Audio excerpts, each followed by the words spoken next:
यानंतरची बातमी नाशिक मधली आहे। सुमित देवरे हत्या प्रकरणामध्ये 4 संशयितांना ताब्यात घेण्यात आलेला आहे। नाशिकच्या सिडकोमध्ये ऐन सणाच्या दिवशी ही हत्या झाल्याचा प्रकार घडलेला होता।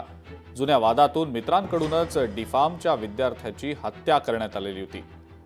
फरार 2 आरोपींसह इतर 2 अल्पवयीन मुलांना पोलिसांनी आता ताब्यात घेतलंय।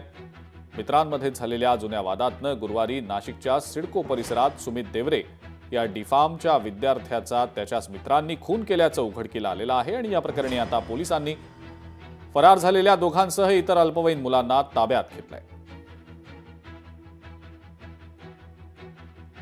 4ही आरोपींना ताब्यात घेतलेला आहे। त्यापैकी 2 या ठिकाणी जुवेनाइल आहेत, जे ताब्यात घेतलेले आरोपी आहेत। त्याच्यामध्ये अरुण बैरागर आणि प्रसाद रेवगडे अशा आरोपींची या ठिकाणी नावं आहेत। जो मयत मुलगा आहे त्याचं सुनील सुभाष देवरे असं या ठिकाणी नाव आहे।